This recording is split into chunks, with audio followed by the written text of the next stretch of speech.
This coin-operated viewer is facing south. It has given up all its secrets. There seems to be a sunken sea fort on the islet in the bay. Your money disappears into the coin slot. A clunk, the ring of metal. The curtains on the display open. You lean in to catch the view. It's blurry, different blues and greens. In the middle of the shimmer stands a drab grey shape, like a ghost. The lenses shift. The ghost sharpens into an islet in the bay. In the ruins, a man-made structure is visible, a half-sunken sea fort, its concrete almost reconquered by nature. It looks as if it was abandoned quite some time ago. Nothing but a rotten tooth remains of the anti-aircraft tower. A lonely birch tree grows out of it. Its leaves ripped from it by the winter wind.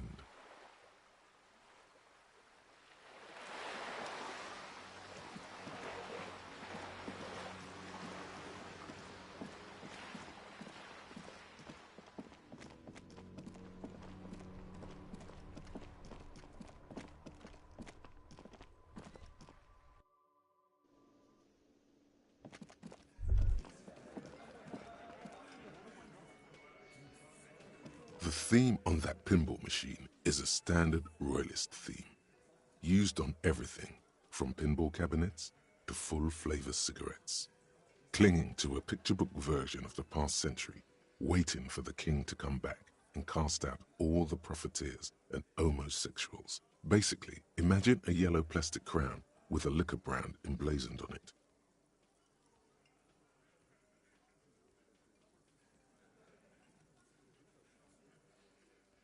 It comes free with a six-pack of Vermilion Roy d'Or. The words Roy d'Or are stamped into the crown's plastic. The sentiment is called anti-centennial nostalgia, pining for a time before the turn of the century. It's common even now, after 50 years. It's you again. What is it?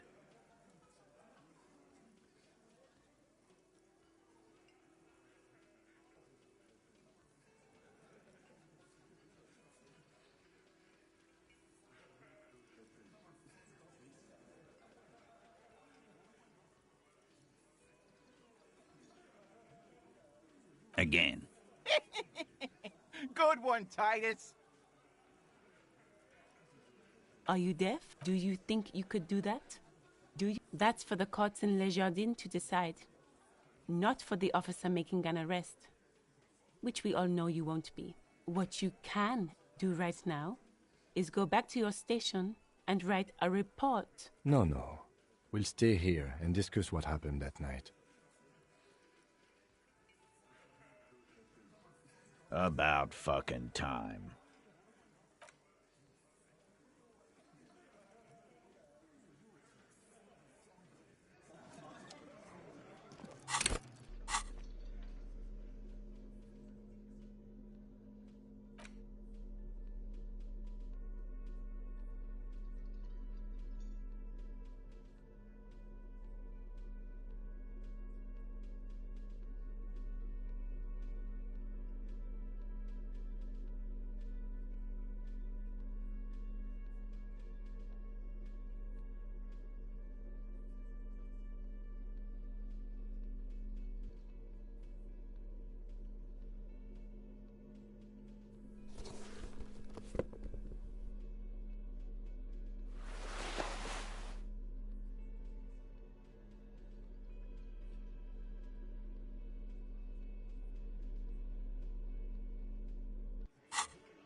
The unpromising race pupil returns. I think this racist is better than the last. But the next racist will be the really good one. That is understandable. The previous racist was probably an Occidental and did not prove a real adversary. These cops are just jealous, Jean-Luc.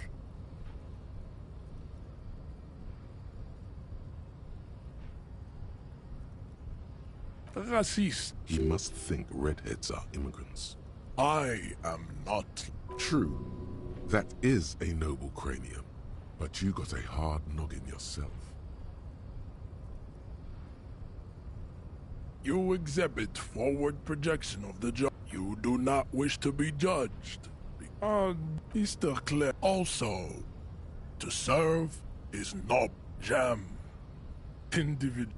Of course, I am not surprised. Measurehead stoically looks to the distance, in silence. There is nothing funky. I cannot possibly imagine what else.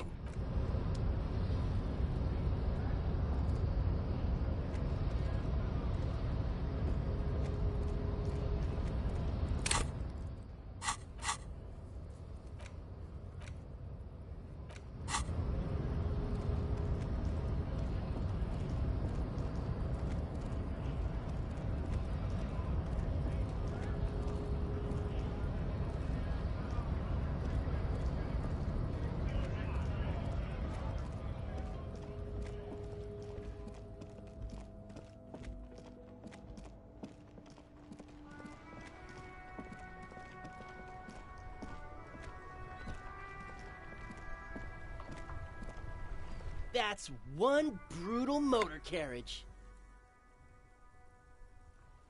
If I were a real skull now, I'd jack it, paint it in palm tree livery, then bottom light it, neon style. A snazzy shit-ripped skullmobile like this would make a fine trophy. We could, like, hang fucking shrunken heads from the side mirrors. Cops' heads. Scary tribal shit.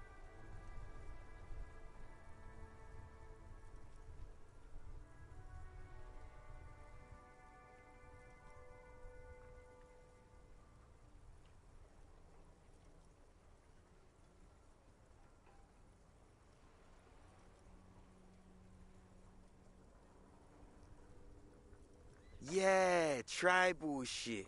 A cop carriage like this would have proper skull value.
While I appreciate the interest you take in my brutal motor carriage, I have to stop you right there.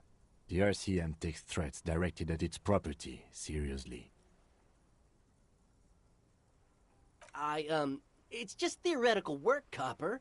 No basis in reality. Man, if we were certified skulls right now... I can tell you who we're not, cop.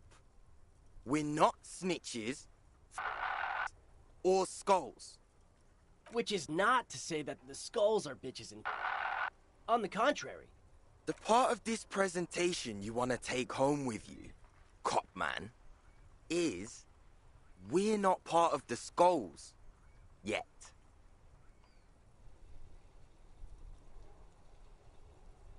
You don't know? What kind of cop are you? The question was rhetorical. The Skulls are the most vicious gang of the Besmertne. Besmatine, or the Besmati, the Immortals, are West River Sholian crime syndicates. The nastiest bunch of psychos ever. Jacking carriages and getting into high-speed chases. Possessing an infinite amount of fuck-all swagger, infamous for their non-verbal modus operandi. They usually occupy the burnt-out quarter in Jamrock, or you can find them loitering around their brightly painted bottom-lighted vehicles. I can't wait to become a skull. Bottom lights are wretched aggressive.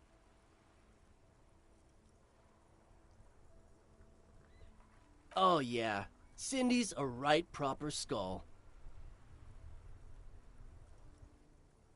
Yeah, a true artist of the future. Just like Arno van Eyck. By the way, if you see Cindy, give her our regards. Odd. There isn't a hint of hate in them. It's like they're piss and fuck the world out of some kind of moral obligation. The lieutenant on your left is unusually lenient toward them. Oh man, yeah. We're not fucking kids, man. Be wary of the abyss. It's a threat. An impotent threat of violence.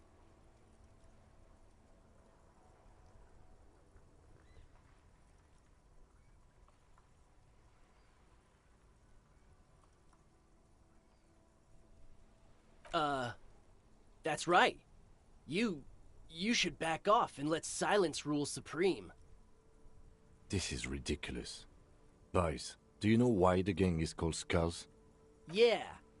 The skull symbolizes the embrace of death and nothingness, present in all of us. The vehicle of our future operations. Death and nothingness.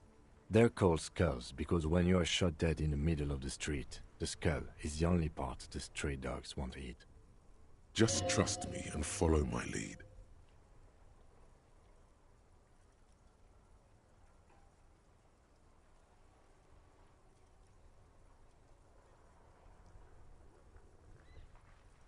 You aimed a loaded gun at a little girl. I think I've got a little bit of wiggling room here. I didn't mean anything by that.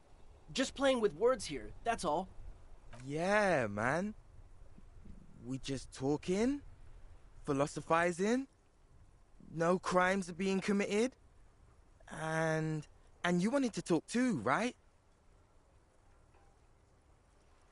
The Union does their share of policing in Martinez, at least where gangs are concerned. That's why there isn't much organized crime around here. Apart from the unions themselves, of course. Don't you worry about that. We're gonna make up for the deficit. Yeah, we are. We're not franchise skulls. Well, not yet. Once we get our name out there, we'll have a chance to join them.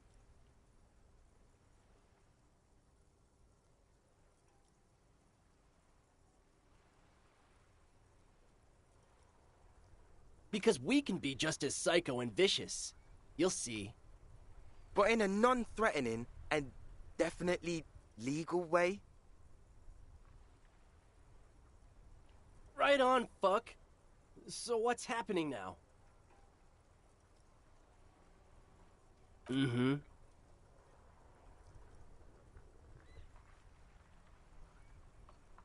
What about them?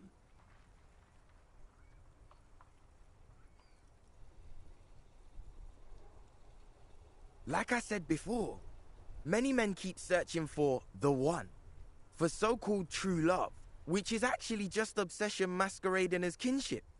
The thrill of the chase, the hollowness that fills your chest cavity after catching it. To catch a fish, you'll need to hurl the lure many times, and even then it isn't certain that you'll get anything. If you blow up the lake, though, you get more fish in a shorter time. And, for time is of the essence and fleeting ever so quickly, one must think of a way to fuck the whole world and not get caught up in fucking someone.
Because when one fucks everything, he fucks nothing. And that, to me, feels glorious. Sticking your dick into the void. Well, first off, it's a statement and not necessarily something that characterizes me as a person, even though the statement has character. And I do like piss. The word piss epitomizes the struggle taking place in the world. Things being defined as they seem, not as they are. And, I guess, it's also about communal spirit, the future, and truly appreciating our differences. Also, you've got to admit, it catches the eye. And since the Grand Piper is slowly but steadily moving towards basing the economy on it, attention, it is imperative that the medium itself convey the message.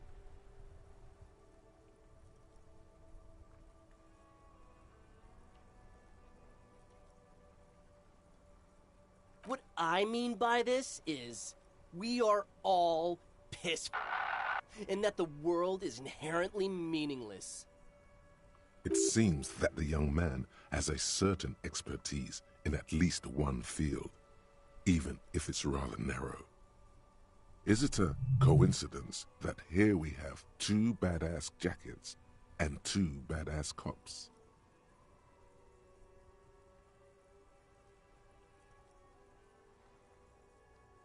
Yes?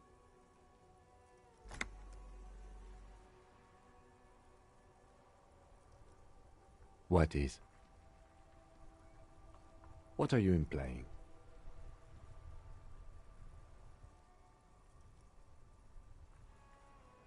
For what?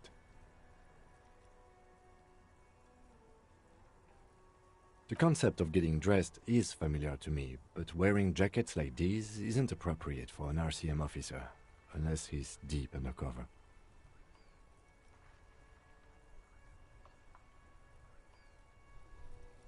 Neither. Fine, if only to end this discussion.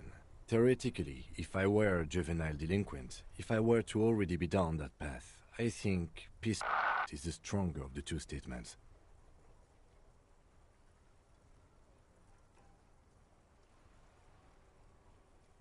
Seems about right, especially considering your heroic exit attempts.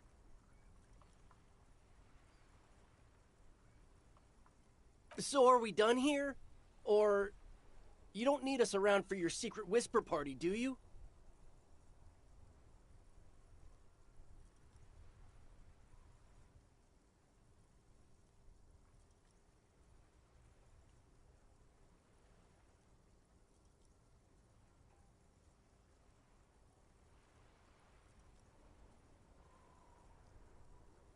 Murder?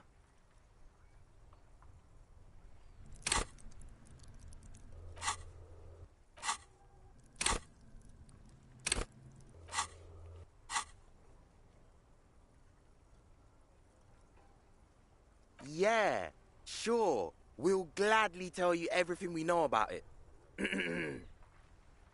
It was a man. Also, he was hanged. He was hanged from a... Yeah, I mean... These punks don't know anything. Let's just move along. Hey! Stop right there! How does one... Ah, this sounds like epistemology. A field so occupied by thought that it begins to question thought itself.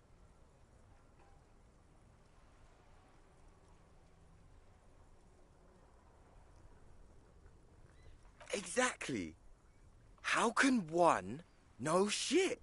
For example, how can one be sure that there truly is a body hanging behind a hostel? What if it's art? Or just a mere specter?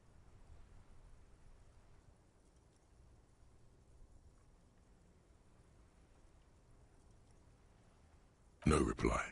The blonde rebel scratches his chin, deliberately not focusing his gaze on anything. He looks very uncomfortable. No, no, no.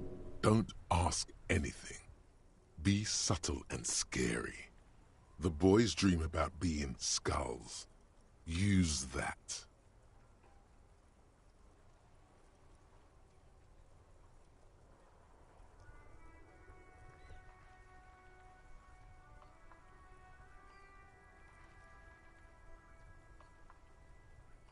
Suggest they're massive skulls. Come on.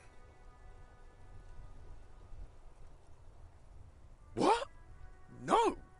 Skulls don't have kings. I think. And we're not even in yet. Yeah, man, keep your voice down. Skulls don't take it lightly when folks pretend to be them. We're not even prospects yet.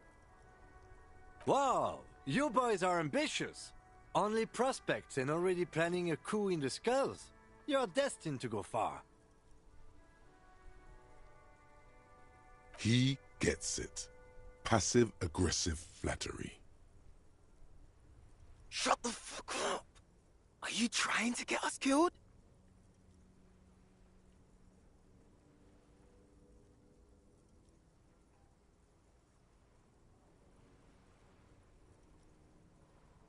Now bring it to the jackets and, yes, start shouting. Please be quiet. What? What do you want? The jackets? You got it. No need for cruelty.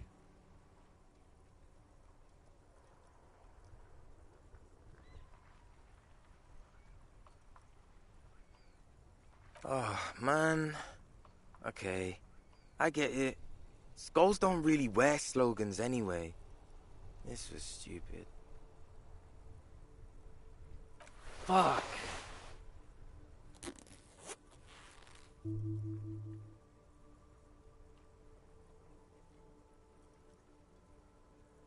The lieutenant watches the boys take their jackets off with mild amusement.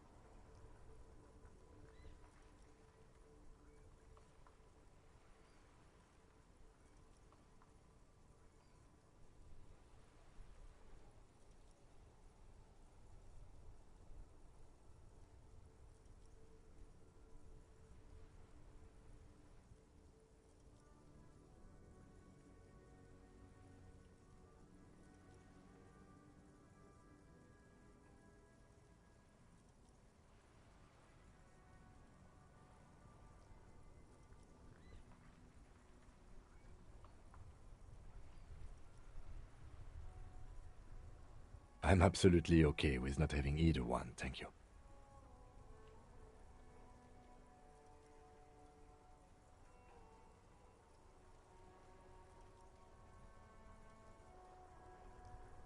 This case doesn't require us to go undercover or raise hell. In fact, I don't think the jackets will be useful at all. I just wanted them to not have them anymore. Cold-hearted cop.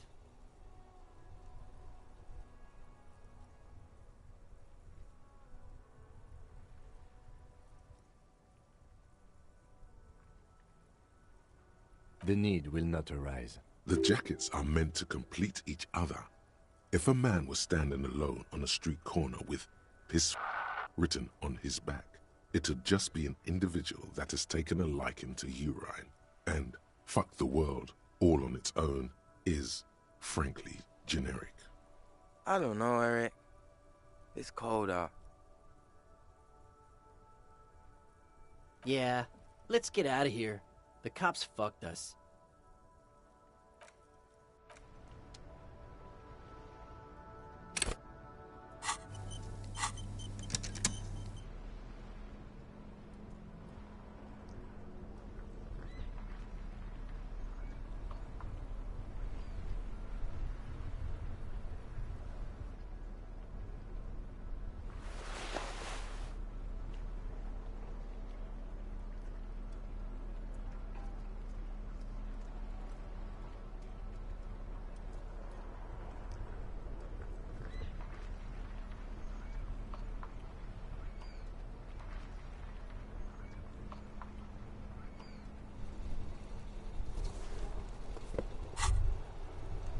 You finally made it, haven't you?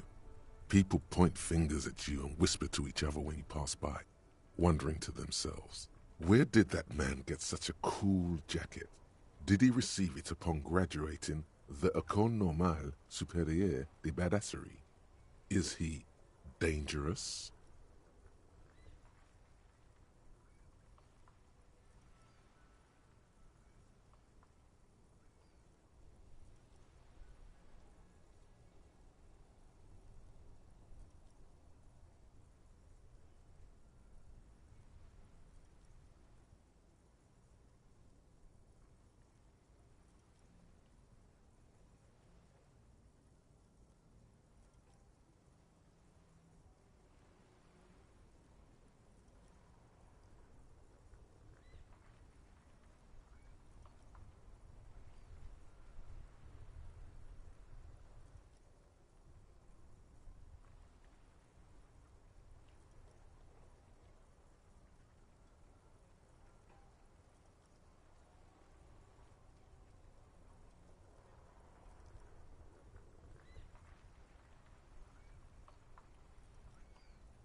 You are very dangerous, my friend. Dangerous and cool. In fact, no one dares to say a single thing about the jacket. But believe me, they are all very impressed.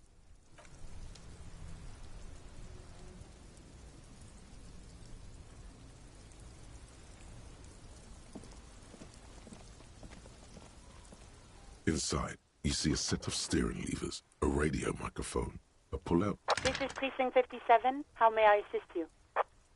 Yes, I got the mercenary's name and a few biographical details. Are you ready? The lieutenant leans in to listen, notebook in hand. That suit of armor was issued to an Oranese citizen named Ellis Kortenaer. That's Ellis Kortenaer.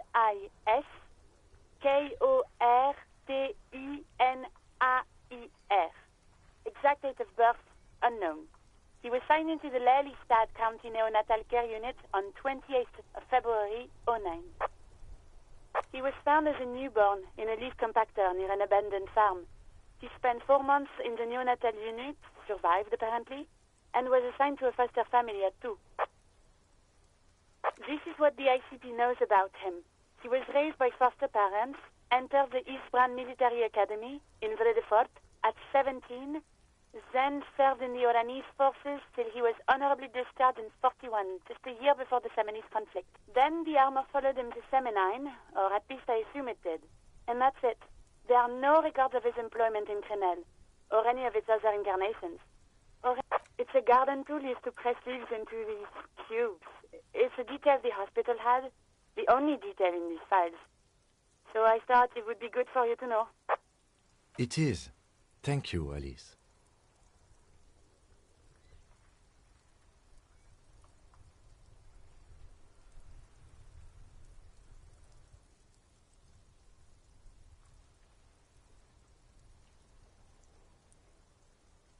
None, officer. Sorry. Even that is a small miracle. These organizations usually double-check their inventory. Thank you, Alice. Great work. No problem, Lieutenant.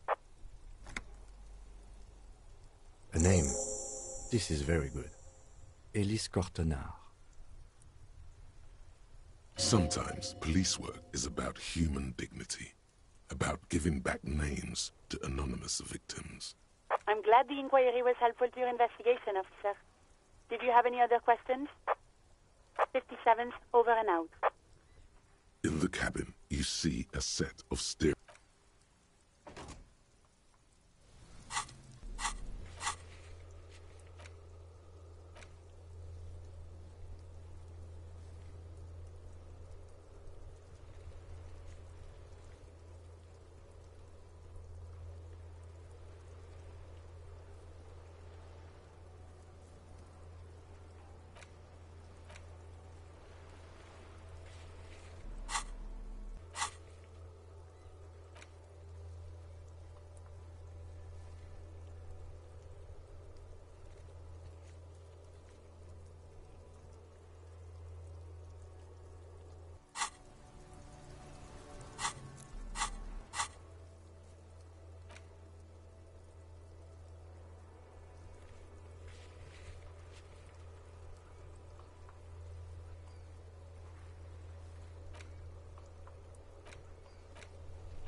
Lowman, you caught me at an opportune moment.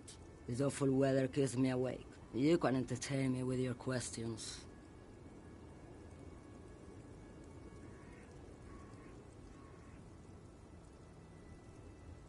She's just a distracted old... So he doesn't think she's a smuggler. You hear that, Lowman? A pilgrim is what it is.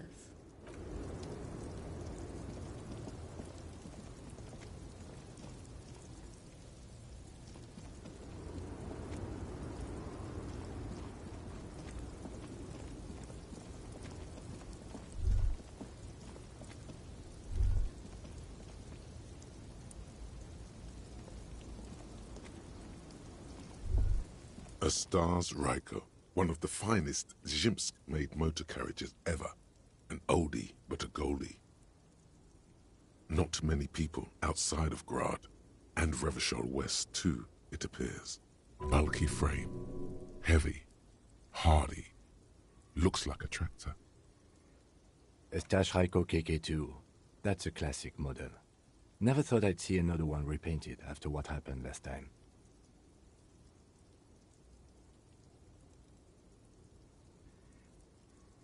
No, only that the motor carriage is typically baby blue, the colors of Sigismund the Great, an ancient Zhimsk ruler. His banners were famously zephyr and white, the colors of the Stars Ryko.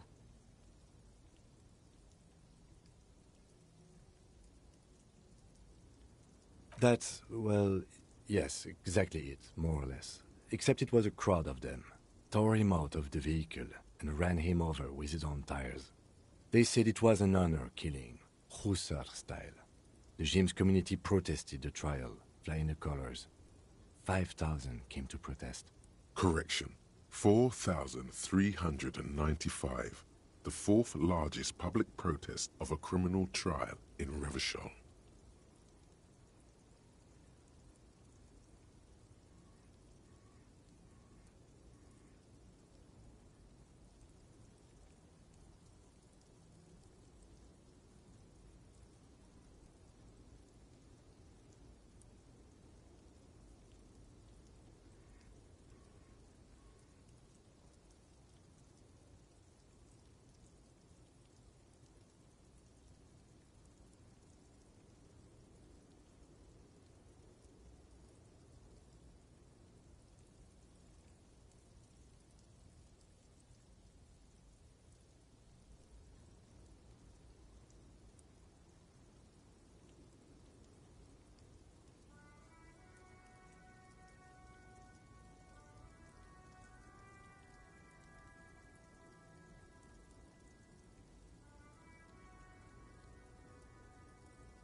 4 years for murder in Reunion.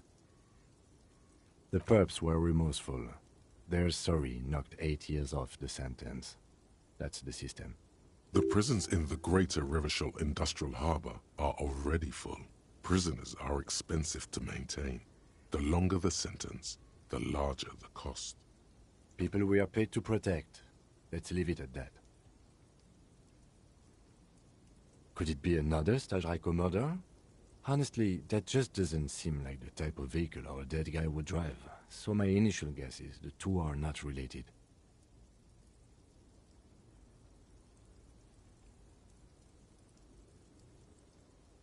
Yes, detective?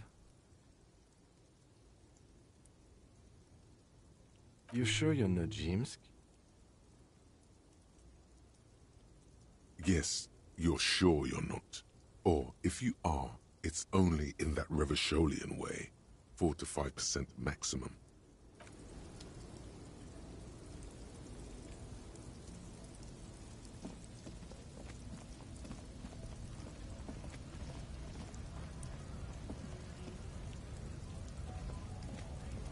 A lorry stuck in the traffic jam.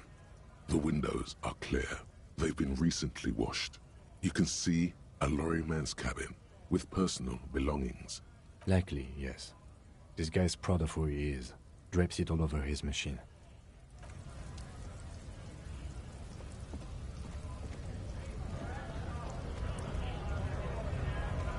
Right to work! Right to work! Shame on you!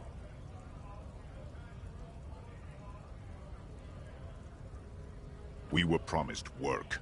We'd be in. The physically impressive Mantower has turned his attention.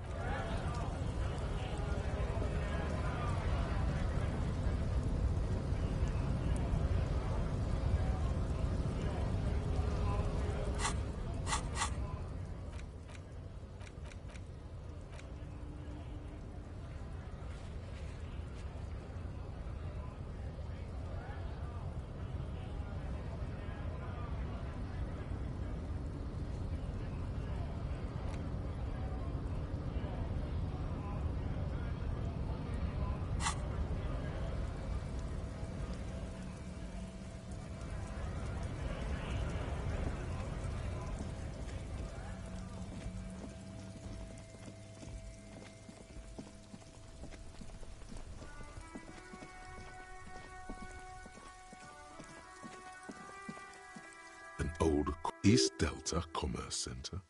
This must be the name of the doomed commercial area. This button This button looks new. I wouldn't be surprised if it hasn't been connected yet. Is it the dice makers?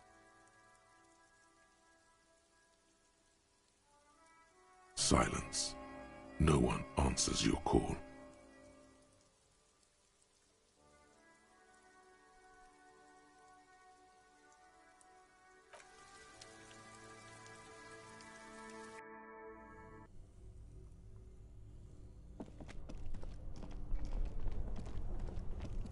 Only the red cable is plugged in. An electric sizzle.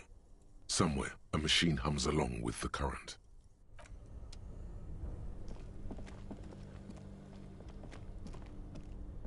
Only the black cable is plugged into the breaker box, while the red one lies neglected on the floor. Something close to you died. Why did you do that? The lieutenant raises his brows.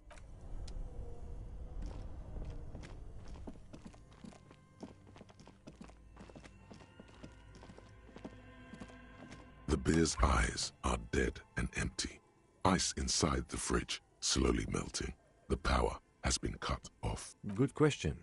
It looks like an ice cream fridge. I know. What? At least it's not running them a loss anymore. The fridge sits empty before you.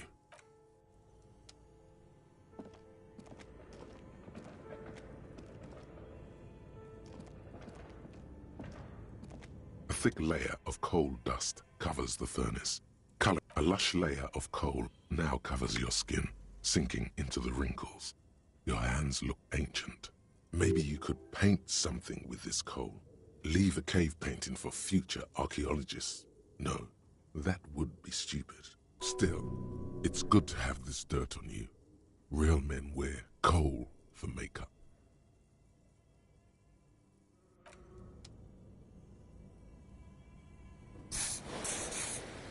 A thick layer of coal dust, a hollow ring.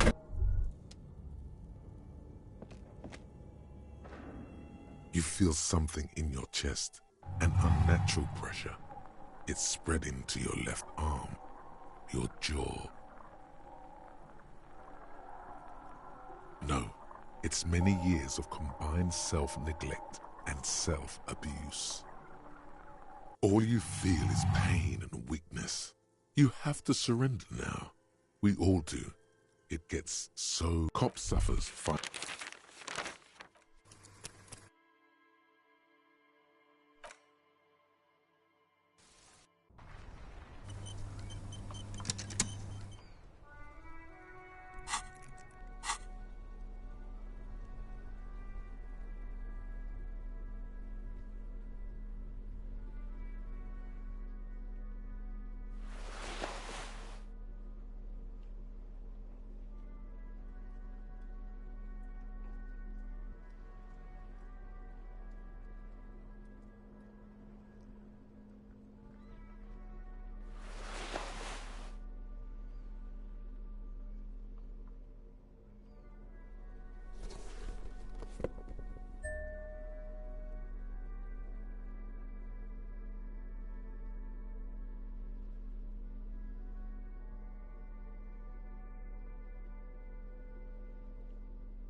You finally made it, haven't you?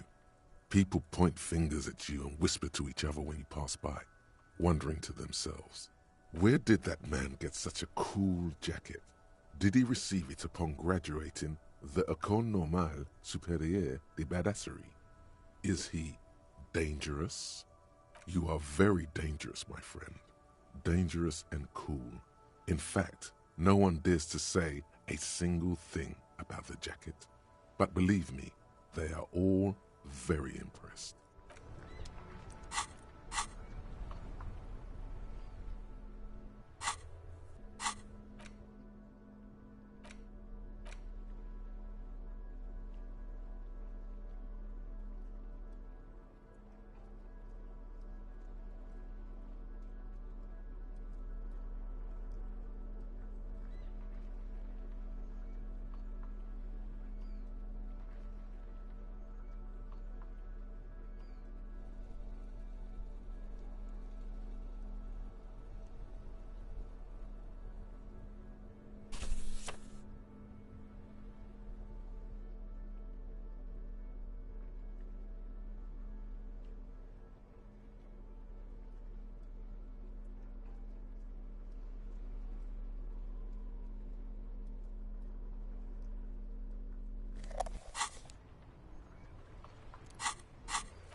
It's only a red chair. Just a red chair in an empty shack, with what looked like a dusty bow tie on the shelf. Nothing to see here, right? In someone's abandoned shack. On the coast. In Martinez. In Ravachol. He's afraid you've forgotten suddenly.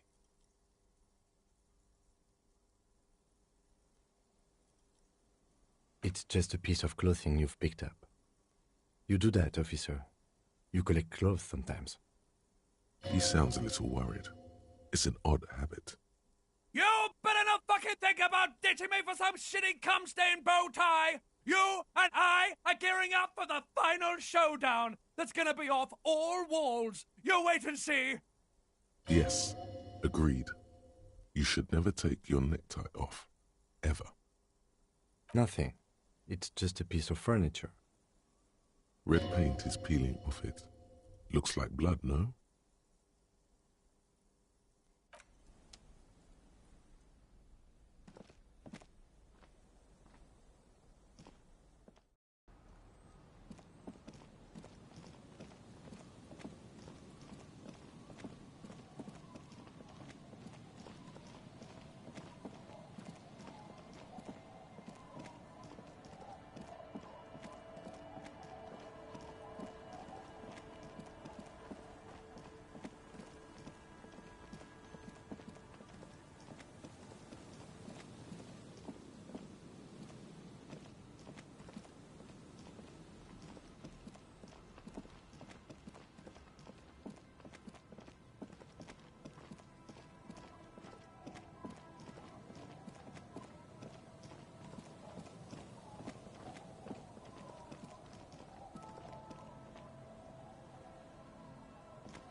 The worn and beaten wooden planks of the bench do not look overly comforting.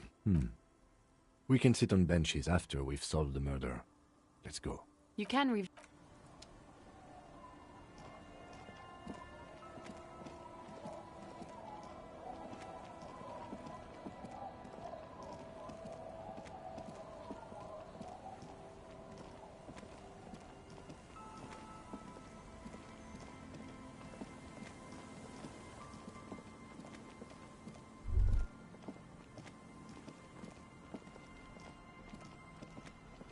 Good to see you, friend.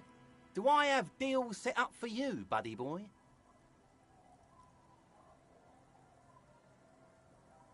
So what do you want? I've got smokes. They're cheap. Very cheap. I've got Pilsner. Great deal. You won't get a better deal on that piss. Spirits I can let go for 300 real. I also have speed. And by speed, I mean amphetamine. Okay! Wow! Bratushka! The spirit!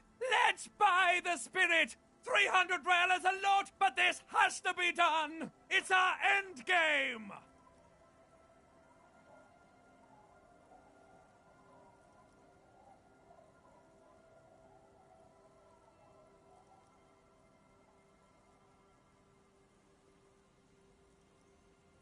Bratan, you don't understand! It's not just another drink! This is what our relationship has been building towards all these years! This is the climax, the mystery, the virginal sigh!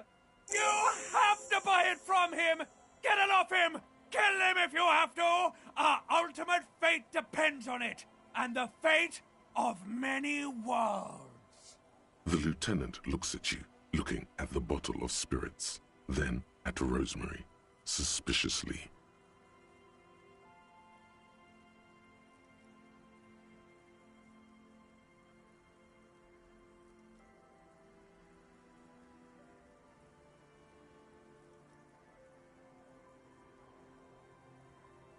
See, friend, it's real valuable. Worth every real, if you catch my drift. Got it from a bit of a business venture. You know, it's funny, actually. What?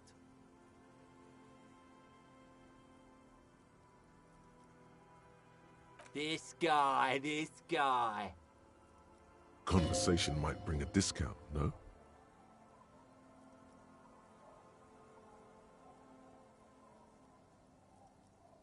Oh, this is medicinal spirits. The good stuff. Got it from the doctor's office. He ain't shitting you! Medicinal spirits are a blast, Bratan! The flaming truth of this joke of a world! I got one of those scientific ampoules a few months ago. Torpedo, they call it. It's supposed to keep a man from taking a drink. Didn't stop me for shit, that's for sure. 5 lemons with half a pack of butter and you're good to go.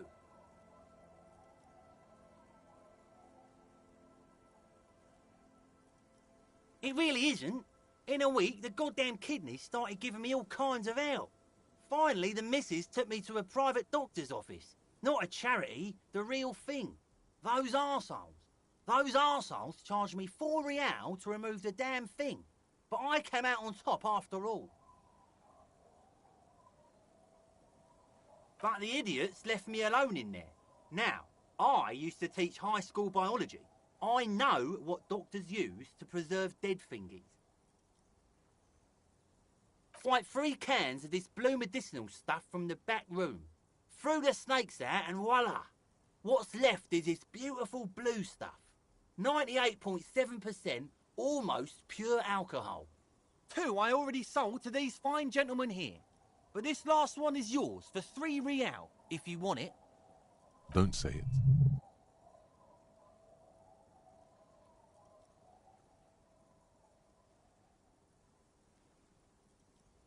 $3 real and it's yours, friend.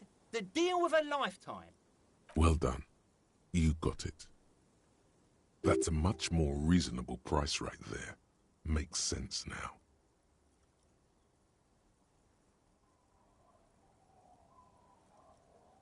Just make sure to enjoy that one, friend. Bratan, I am so proud! Now, whatever you do, don't drink it! This deserves so much more than just regular oral consumption! The tie is so on the money there. Up the bum it goes.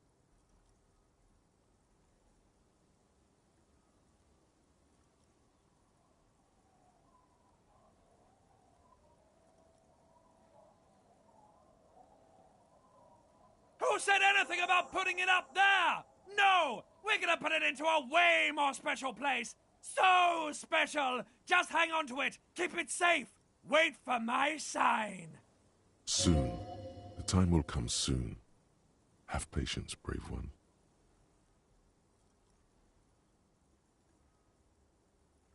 Oh. The sis... You see, friend, bought cigarettes, bought beer, even bought a bit of speed. And look at me now. I got everyone on my hook. Hook 'em and cook 'em, huh? You want to buy something? Let's keep it moving.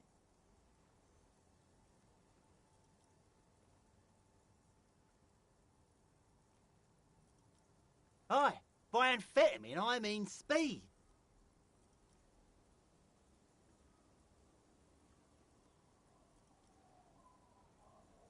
Aye, that's what I said. Good, my man. Now what can I offer you?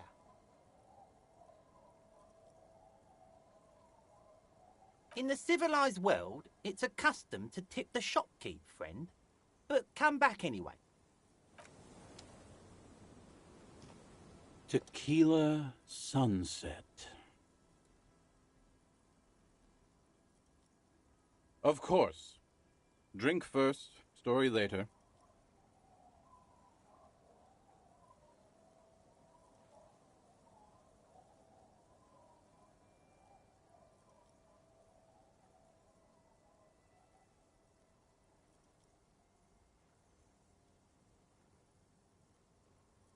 Not much, but it will do.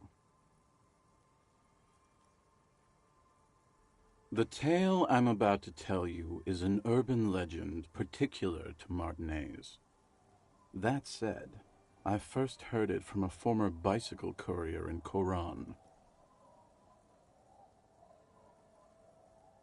There are many variations on the basic story, and the details often conflict. What everyone agrees on is that nobody knows the exact nature or identity of the phenomenon. Are you telling the story of the headless... Shut the fuck up, Rosemary.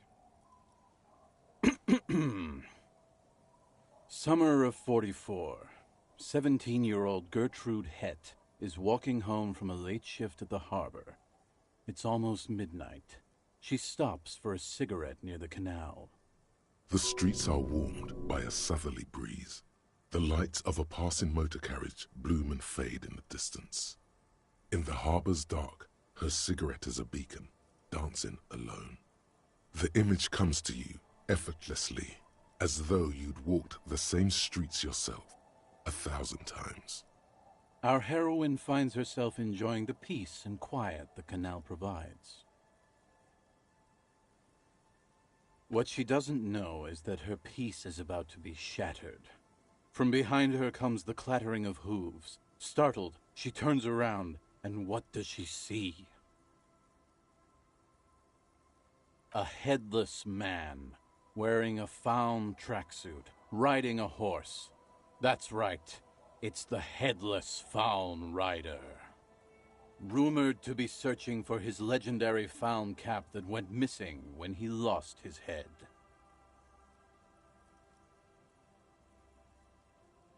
Yes.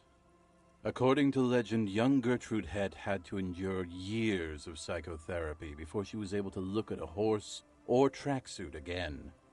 And she's one of the lucky ones. Gertrude Het may have been the first to witness the Headless Fawn Rider, but she wasn't the last. Oh no. Tell him about the two feminists by the locks. Fuck, Rosemary, they were dating. No one said they were feminists. Everyone always misremembering this stuff. This wouldn't be the De Ponte Delgado case, would it? What? You know it? I've read the case file, but please, go on. Right. Early autumn of 46. Ulla de Ponte and Eva Delgado are fishing near the waterlock long after the sun has set. The wind picks up. A sky already dark now blackens. Water starts falling from above. The first cold rain of the season. Two women stand on a small outcropping of rocks. One of them is wearing a purple raincoat. Thin lines reach out from the rods into the sea. Small droplets start appearing on the surface with increasing frequency. The women are caught in the downpour. They act quickly. Eva gathers the rods whilst Ulla turns around to reach for the tackle box.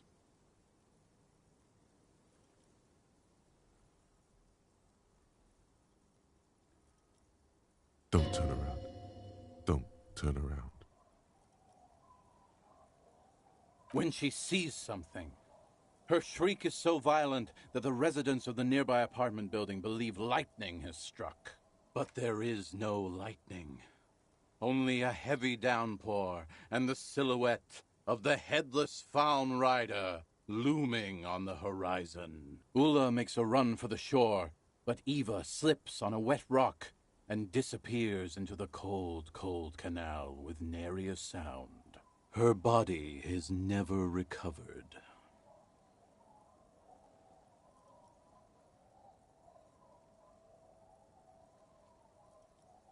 Naturally, Ulla de Ponte became the prime suspect in the disappearance of Eva Delgado. De Ponte maintained that it was the so-called Headless Fawn Rider and that she ran, fearing for her life. During the investigation, it became apparent that there was a love triangle, the third party being some small-time businessman. I don't remember the exact details. The leading theory was that an argument broke out on the jetty and De Ponte pushed Delgado into the canal, then cooked up this stupid cover story. No, she committed suicide before she could be taken into custody. They found her in the bathroom with a rifle, her face slowly peeling off the ceiling. Not a pretty scene. Man, that's some grisly detail. Oh well, here's to another case closed. Anyway, that's the story of the Headless Fawn Rider. Pretty crazy, huh? Yeah? Why don't you go eat shit, Tequila?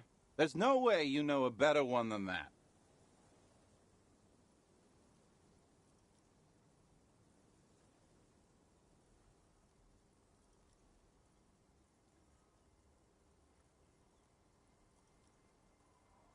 Acid Gnomes?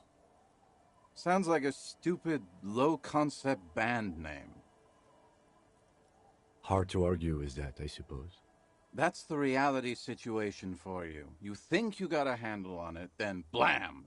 It throws some wild shit at you. That's why it's critical to stay well hydrated. Well, Tequila, that's part of the legend. No one knows for sure.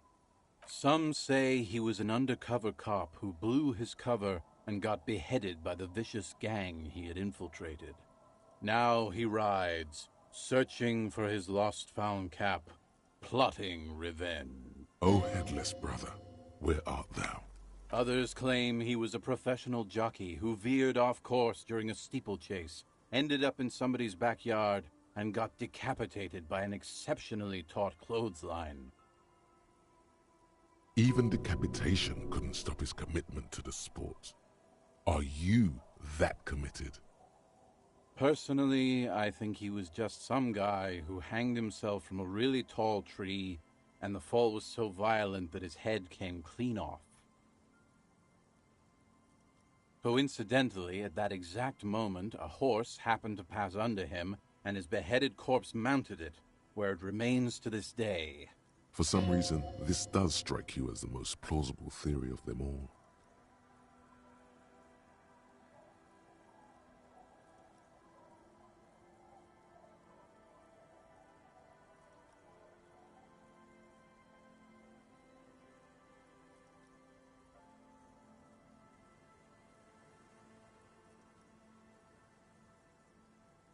Isn't it?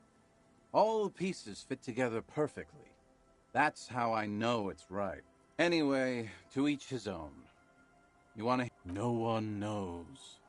Some say he stalks Martinez to this day, and can be seen near the canal when the clock strikes midnight. Ooh. He won't, though, because it's just a stupid legend. Aye. I saw him one night when I was right shit-faced. Ah, Tequila. I knew you'd come through. That's fucking great, man. Let me see. What? This isn't my jacket. My jacket was beautiful. This is fucking filthy. What am I supposed to do with this?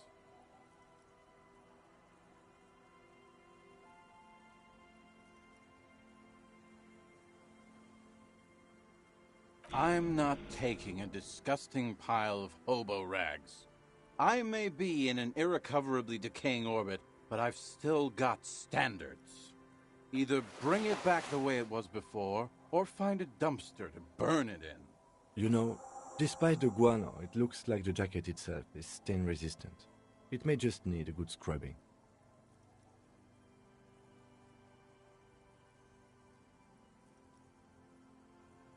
I actually do have one. The strangest of them all. But I'll need to fortify myself before I can tell that. Do you have anything to fortify old Doom Spiral? Tell me you got some story juice.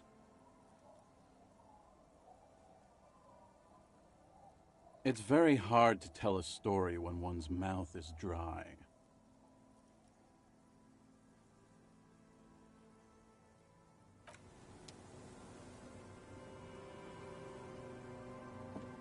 The legend! He's back. And thirsty. Don't call Abigail.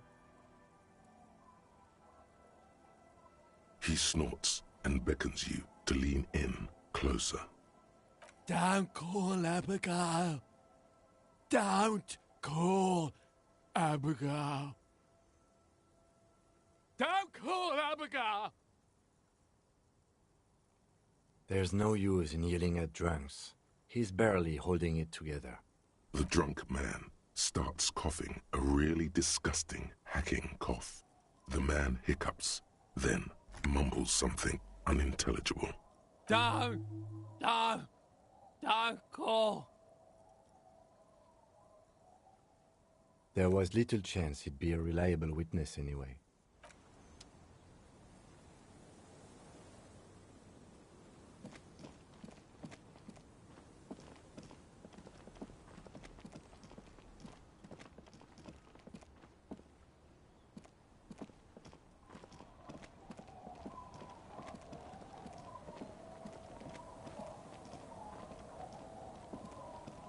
scruffy-haired little boy kicks a stone while the scruffy-haired little boy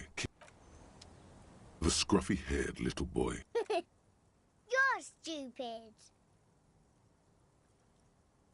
Just a second ago, the first one was laughing. Now he's doing something with his lips and his gap tooth. It looks like he's sad because you're going, or who knows, really.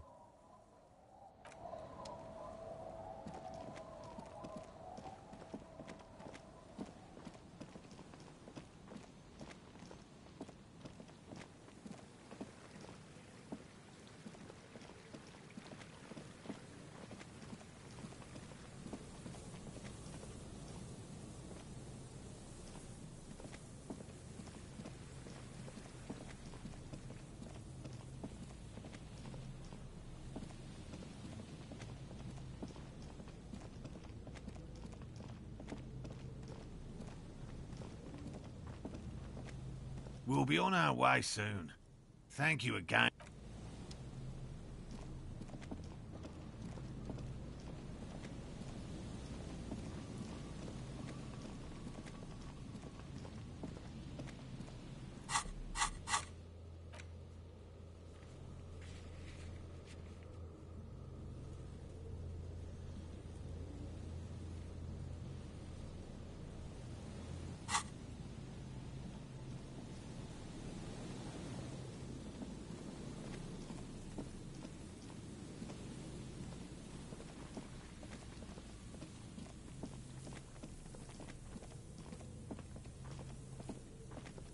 And Mikhail noticed the windows, especially with how there are no windows on the south side. This was to deal with.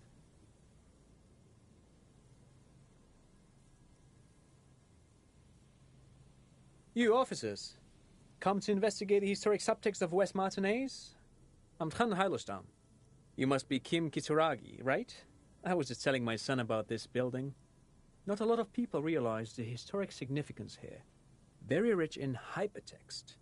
Nice to meet you.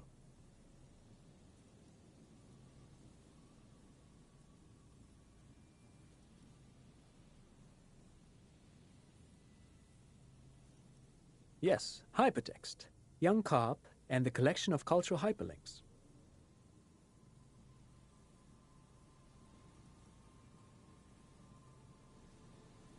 Oh yes, so Mikhail. They had to deal with monitor glare, especially in the summer. They still had vector monitors back then. That was 49 years ago. So they didn't have windows on the south wall.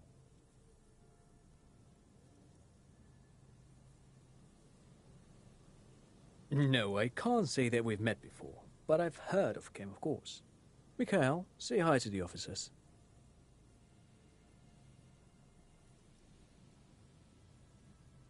Mikhail's a little tired today. We spent all night trying to run Orbis on his radio computer. Have you heard of it? It's a programming language used in Grad. Quite tricky, but he wanted to play this Grad-made adventure program. We've been getting really into Worms lately. The man speaks in the artificial cadence of a professor, or someone who's been on too many radio shows. But I assume you're not here for giant worms when there are so many real things to see. Just as I was telling Mikhail before, this is where the Coalition landed in 08. We could be standing on what is the most interesting landmark in Revachol West. This man is your half-brother. You feel it. But why? Well, get a load of this guy. He really enjoys his trivia. The Orbis programming language was named after its inventor, Victor Orbis, a cybernetician from Grad. They run Vox in the Occidental countries.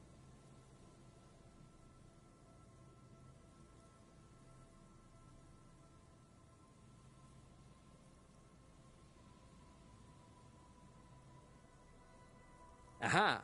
But it's not just any empty old building. What not a lot of people know is, this used to be the R&D department of Felt Electrical. And Felt, which now sells ink cartridges mostly, was once a top dog in the turn-of-the-century cybernetics boom. It looks old and weathered, with seagulls picking apart its stone and metal carcass. Bushy undergrowth has taken hold of the collapsed rooftop. Some kind of bird has set up a nest on a broken windowsill. That's not surprising. Only a vestigial ink cartridge and ferrotape manufacturer remains. They started out as a midway electronics outfit in Königstein 2 centuries ago. After an aggressive move to Revachol, Feld became a global player in the emerging personal electronics market of the pre-revolutionary era. Still, Tricentennial was beating them in business machines. But Feld had an ace up their sleeve. Or should I say, they were developing an ace up their sleeve? I'm mixing my metaphors here.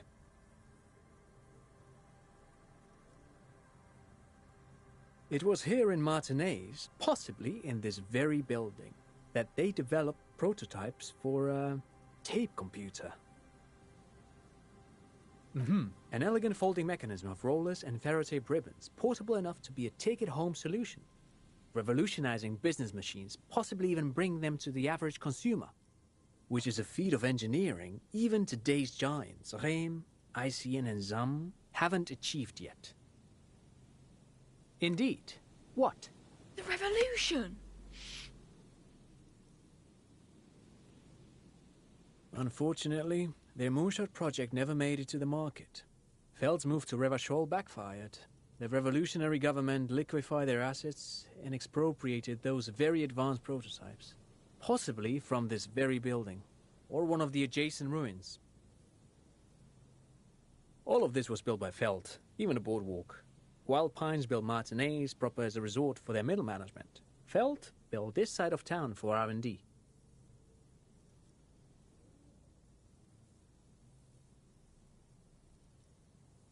Actually, no one knows. No one even knows what a computer made entirely of tape would look like.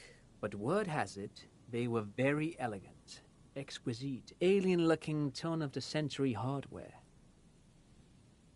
Buckle up. 10 years ago, I did a little freelancing, I guess you could say. I was a special consultant for an exhibition at the Wompty Dumpty Dum Center in Vredefort, Oranje. It raised the same questions, and we had lengthy discussions with Paul Ockerman, who was head curator at the time. This was before the twins Keith and Guy Juice joined the team, trying to... Wait, did he just say Wompty Dumpty Dum Center? He did it. He said Wompty Dumpty Dum Center, like it's the most natural thing in the world. What the hell is a Wompty Dumpty Dum Center? And who the hell are Keith and Guy Juiced? The Wompty Dumpty Dum Center for Contemporary Arts. The exhibition itself drew on Lagerman's notion of memory, and so there were some parallels. That's why the head curator, Paul Ockerman, chose to... In fact, I'm not. The Wompty Dumpty Dum Center is a place you can visit if you're ever in Vredefort and are ever in the market for an exhibition space / contemporary art research center. But perhaps I should return to the tape computers. As I was saying, the device itself was very elegant, fragile even. One could write directly on the tape using a special chemical solution. The machine would then analyze the handwriting, perform operations, and project output onto a white screen. It was a beautiful, delicate thing. Very, very cool. Though I understand the socio-economic causes of the revolution, it pains me to imagine the revolutionary setting fire to this precious device. But so they did. The Feld playback experiment vanished into the fires of '07. Yes, the official name of the prototype. Some sources report it as the Feld playback experience. But those are incorrect. Who knows? Maybe it was an accident, or maybe they didn't want the technology to end up in the wrong hands. Either way, they're all gone now. All 3 versions of the prototype. Nothing but debris and ashes remain inside that building.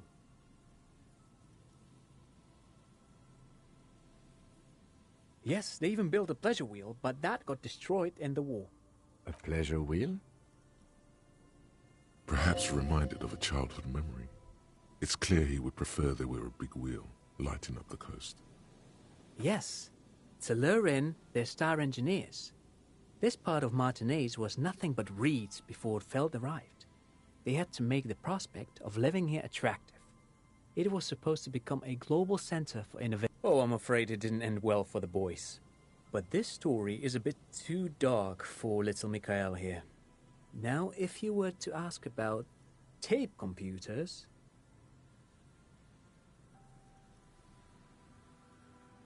They used them for military communications, but also to write and send out press releases, the most notorious example being Le Décret de Mars. What's the Mars Decree? I mean the radio transmission sent out to news agencies and world governments by the newly created Commune of Revachol on the 7th of March in the year 02. A short-lived legislative foundation for a short-lived utopia. It's a beautiful piece of text, actually. A singer-songwriter I know, Charette, called it a love poem to Revachol on her political concept album, Bon Baiser dans le Lind. You should read it. Every local library in Revachol stocks a copy of the decree. I tried to get Mikhail to memorize it. Tried to. Someone was much too interested in Worms to be paying any attention. But of course, what else?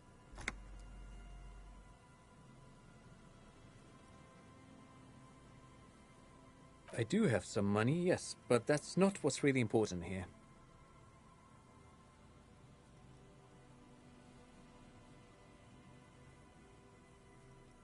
Of course, Detective, I wouldn't have assumed anything else. Matter of fact, I don't know if you're familiar with this, but the Vespertine Department of Justice has published a rather interesting paper on the criminal profiling in former socialist states. Have you read it? If not, then you definitely should. If not for tips and tricks, then just for theoretical curiosity. Anyway, that's just a little something that sprang to mind. You were saying? Sure, what's on your mind? But of course, what else? No, thanks to you for having me and little Mikhail here to pick your brain. A very interesting conversation indeed. Rigorous self-critique. Here it is. Hard facts from the man you are. You once jerked off in the locker room and were caught. You held a young woman by the arm and kept her in your apartment for 20 minutes against her will. That's right. These are not flights of fancy. These are real deeds, Harry, emerging from the darkness of your past. You tried shooting a fleeing suspect in the foot, but hit him in the pelvis, crippling him for life. And, above all, you let life defeat you. All the gifts your parents gave you, all the love and patience of your friends, you drowned in a neurotoxin. You let misery win, and it will keep on winning till you die, or overcome it.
You see, a once...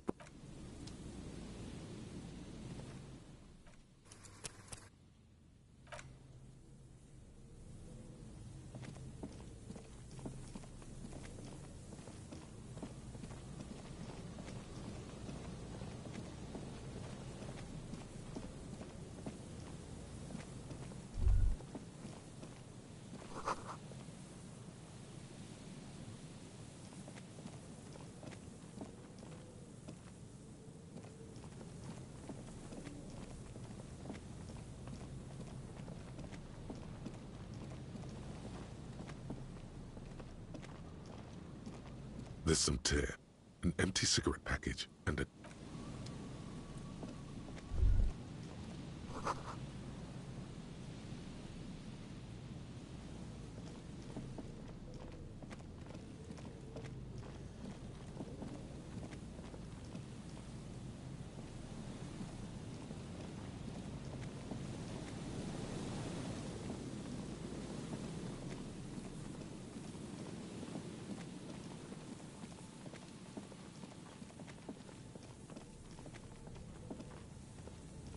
You pick up the handset. There's a tone. The machine is operable.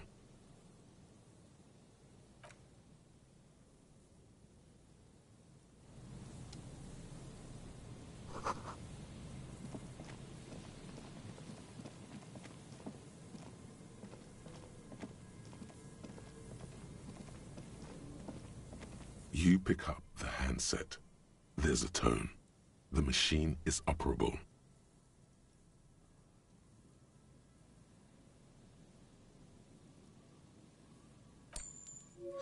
Calling. Still calling. Someone with a masculine voice picks up. Hello, Gerard speaking.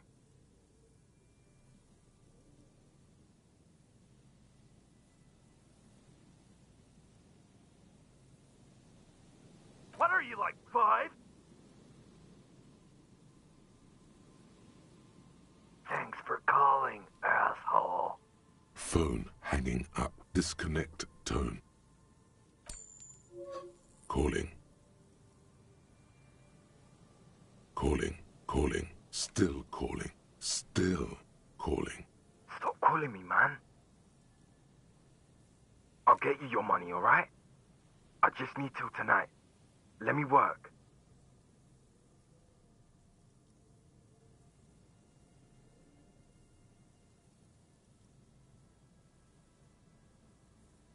Tethys. Hey! You're not... Disconnect tone.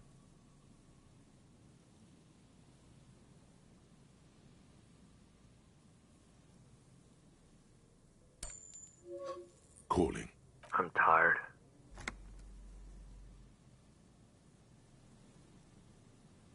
There is nothing. The man disappears. You do not hear the customary disconnect tone. Just silence in the handset. The machine is still waiting for you to dial a number. Seems like it did not have time to swallow the coin. This sometimes happens. Lucky you. The call went too fast for the payphone to register. You can still make a new one without paying. You close your eyes and put your index finger on the rotary dial. Then pull down on the number. Then move one up. And repeat the motion. Twice. Strange. This is not how you started before. 414447. The rotary dial feels cold from the sea air. 1117361. Your fingers keep moving like a spider. Every time the ring rotates back with a little ring of metal, like a bell tolling. Yes, 451-67451. You are going deeper now, into some unknown place, far away from this island of matter and its telecommunication networks. 451. You have dialed God knows how many numbers. The headset has been waiting silently to relay a signal. Surely nothing can come of this, you think. But it does. A connection. An ultra-long-distance call.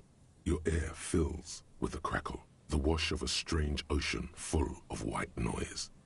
A little bird starts ringing in there, not like the local calling tone before. No, a small ring in a cage of distortion, far away. A distant network of phones, calling in the night.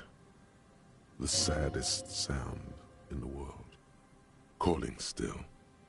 The handset starts slipping from your sweaty palm. Your breathing is heavy. The lieutenant is too far away to hear your yelp. The sea wind blows. The lieutenant is too far away to hear your yelp. The sea wind blows.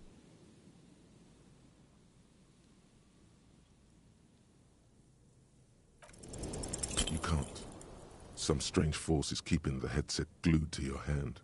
Your ear listening to the ring in the speaker. Calling, calling, calling, calling, calling still. Then the ocean breaks. Out of the depths, a woman's voice emerges. Small. The dearest thing you've ever heard. Hello?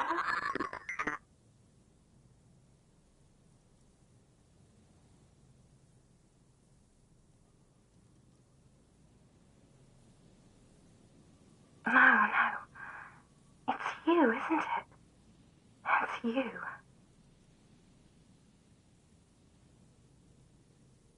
You're not a high net worth individual, Harry.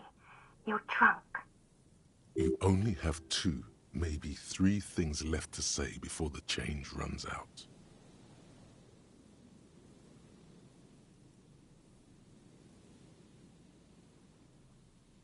Oh, God.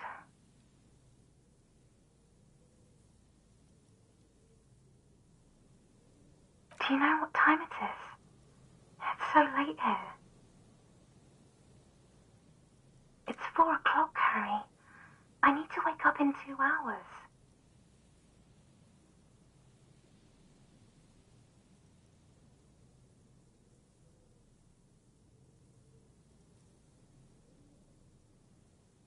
To work. The academy, where I work.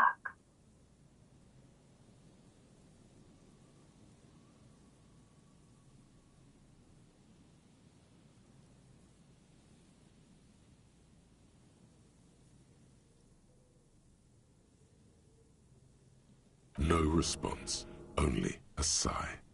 The connection crackles like burning paper.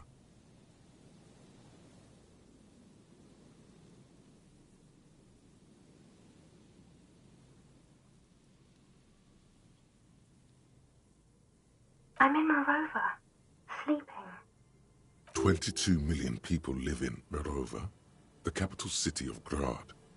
It is the capital of the world after Revachol was destroyed. What do you want to talk about that we haven't talked about already? This is bad. You feel your right hand on the handset cramping up with pain.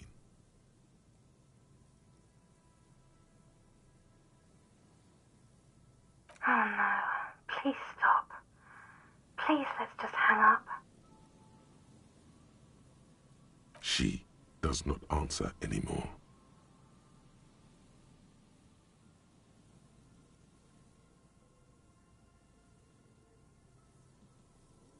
Harry. Disconnect tone. The machine ran out of money.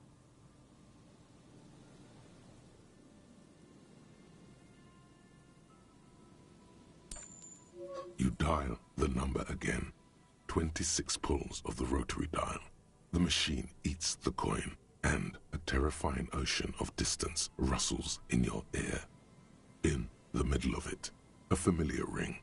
Small, distorted, calling, calling, calling, calling, calling, calling, calling. It looks like she does not want to pick it up, Harry. Stop scaring her. Come on, you know why.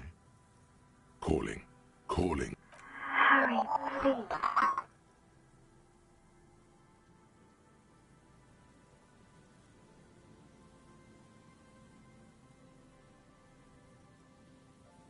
Please. I'm going to hang up now, okay? Phone hanging up. Disconnect tone.